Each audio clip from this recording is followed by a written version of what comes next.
Hello, Acharya ji. I wanted to ask about the recent suicides, multiple suicides which happened in top institutes of the country, which included our institute as well.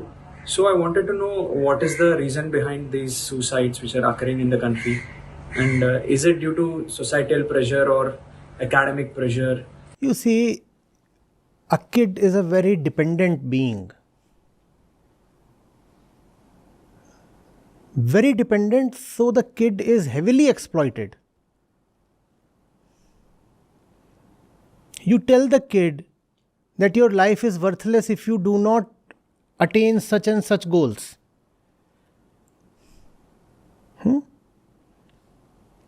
And then you keep the goals so unrealistic and make the competition so severe by telling the same thing to every kid that practically only 1% can attain the goals they have been conditioned to attain. What will happen to the remaining 99%?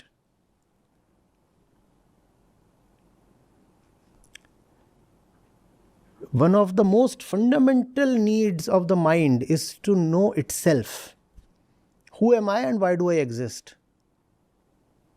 Parents and educators never bother to address this question, let alone answer it satisfactorily. Instead, they indirectly, unconsciously supply you with a ready-made and junk answer. They say you exist to achieve. Achieve what? Stuff that we tell you to achieve. Who told you that working for some MNC and earning fat dollars is the purpose of life? Left to yourself, would you have ever come to this conclusion? Please tell me, any of you. In fact, left to yourself, most of you would have never bothered to appear for the JEE. But you have been told that such and such things are non-negotiable. You need to have these. And everybody is telling you the same thing. And even that would have been all right had you been helped to awaken your own capacity to inquire and know. If that capacity is awakened, then it does not matter what the entire world is telling you. Then you can keep everybody's opinion aside and say, I know on my own. I do not need to believe because I know.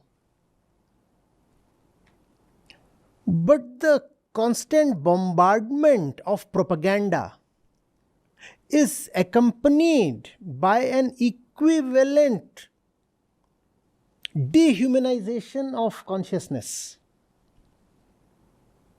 Your consciousness is turned mechanical and animal, dehumanized. So these two things happen in tandem. One, you are told what things are all about. Secondly, you are actively discouraged from knowing on your own. If you know on your own, then you become some kind of a renegade.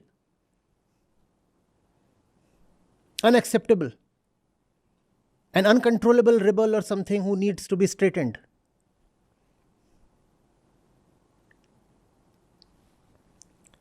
So now the fellow comes and he has been given impossible targets to achieve. And he has been told if he doesn't achieve those targets, then life is meaningless.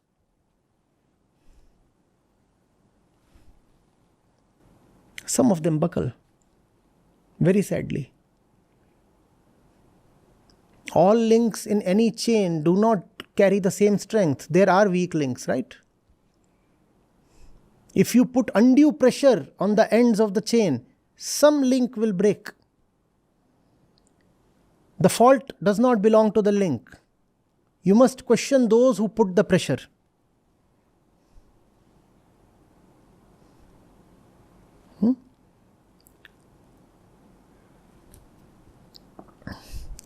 Great talent. And what is that talent being told to do.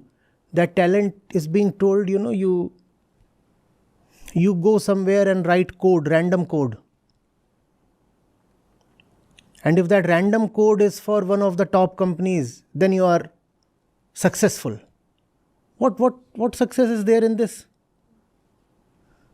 Somebody is being told you go and work in a bank and you just do data all your day. What success is there in this? Had you not been being paid those big dollars, would you ever choose this kind of work? Please tell me. What success is there in all this? Somebody is selling shoes after doing computer science BTech from IIT-Madras. What success is there in this? It's just that the company is a footwear giant. MNC footwear giant.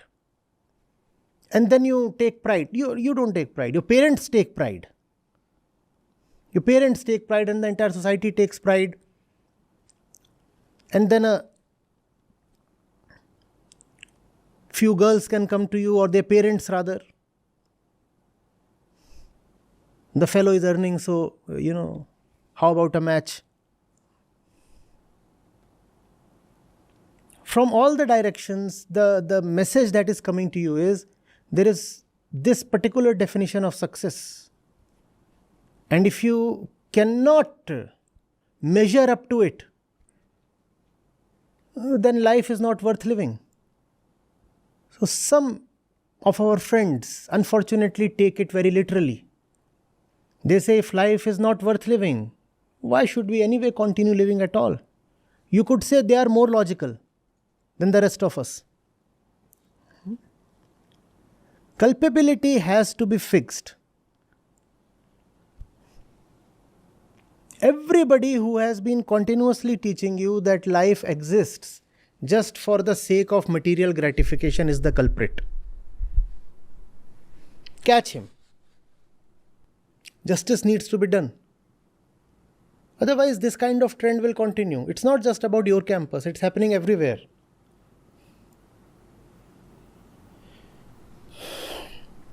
Pressure by itself might not be necessarily a bad thing, but pressure for such nonsense? One fellow gave up his life because his elder brother was a super achiever. The elder brother was actually from an IIT. This fellow did not manage into an IIT. He was at some other place, and there too he was not getting the desired kind of job offers. He quit. On one hand, I commiserate with the parents. On the other hand, one needs to have a straight word with them. What exactly are you feeding your kids on? Do most parents even deserve to be called parents? For any small project, you require at least some qualification. But for the project of raising a kid, you require zero qualification. All you need is, one night of physical encounter. And then you say, I'm a father and she is a mother and the two of us are qualified to raise the kid. How exactly are you qualified to raise the kid?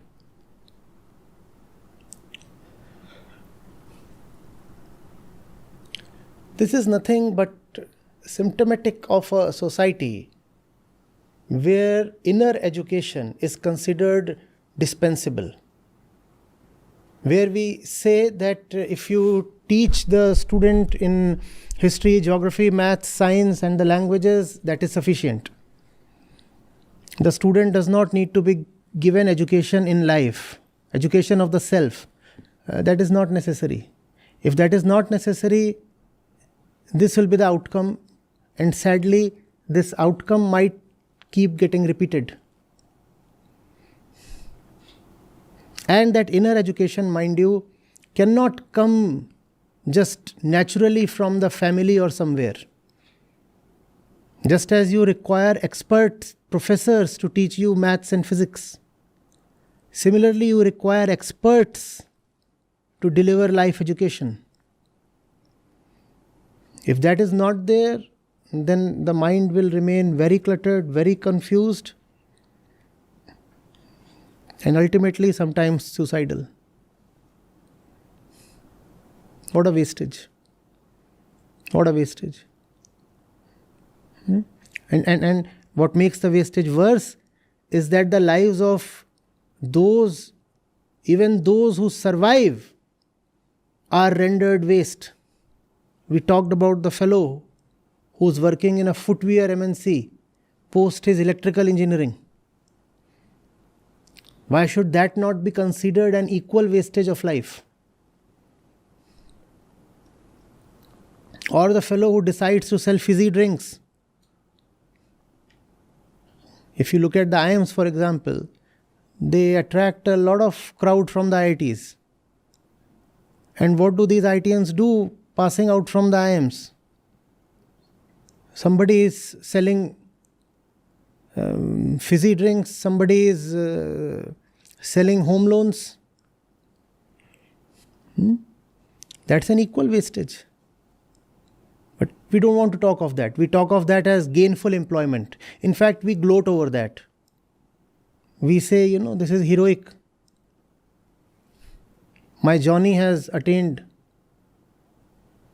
a 3 crore package, and that sometimes comes to the newspapers as well.